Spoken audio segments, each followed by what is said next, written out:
The Gospel of John, chapter 21.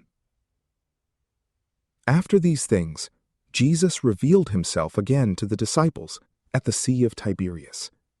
He revealed himself this way: Simon Peter, Thomas called Didymus, Nathanael of Cana in Galilee, and the sons of Zebedee, and 2 others of his disciples were together. Simon Peter said to them, "I'm going fishing."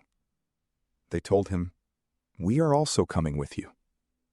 They immediately went out and entered into the boat. That night, they caught nothing.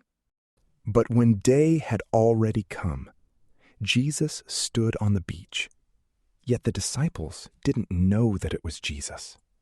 Jesus therefore said to them, "Children, have you anything to eat?" They answered him, "No."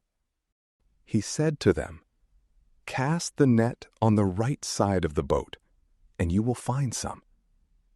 They cast it therefore, and now they weren't able to draw it in for the multitude of fish. That disciple therefore whom Jesus loved said to Peter, "It's the Lord." So when Simon Peter heard that it was the Lord, he wrapped his coat around himself, for he was naked, and threw himself into the sea.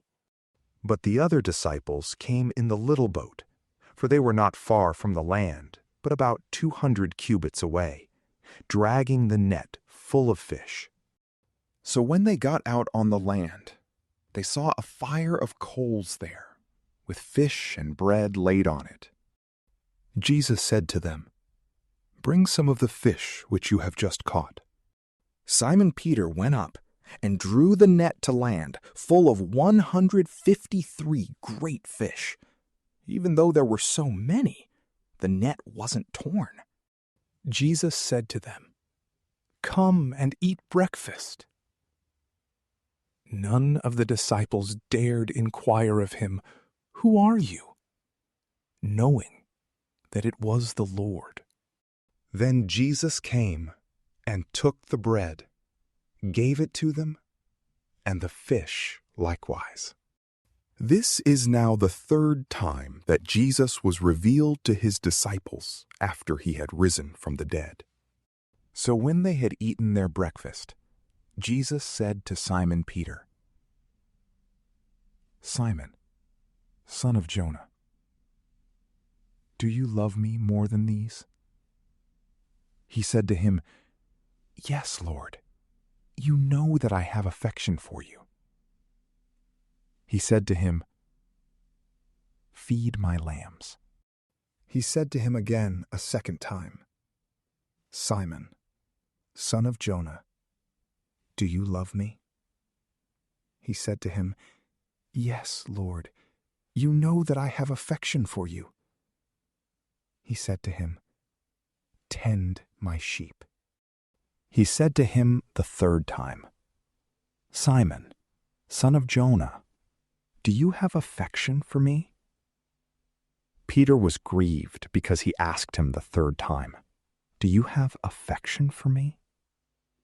He said to him, "Lord, you know everything. You know that I have affection for you." Jesus said to him, "Feed my sheep. Most certainly, I tell you, when you were young, you dressed yourself and walked where you wanted to. But when you are old, you will stretch out your hands, and another will dress you and carry you where you don't want to go." Now he said this, signifying by what kind of death he would glorify God. When he had said this, he said to him, "Follow me." Then Peter, turning around, saw a disciple following. This was the disciple whom Jesus loved, the one who had also leaned on Jesus' chest at the supper and asked, "Lord, who is going to betray you?" Peter, seeing him, said to Jesus, "Lord, what about this man?" Jesus said to him, "If I desire that he stay until I come, what is that to you? You follow me." This saying, therefore, went out among the brothers, that this disciple wouldn't die. Yet Jesus didn't say to him that he wouldn't die, but, "If I desire that he stay until I come, what is that to you?" This is the disciple who testifies about these things and wrote these things. We know that his witness is true. There are also many other things which Jesus did, which if they would all be written, I suppose that even the world itself wouldn't have room for the books that would be written. From PrayLamp, peace be with you.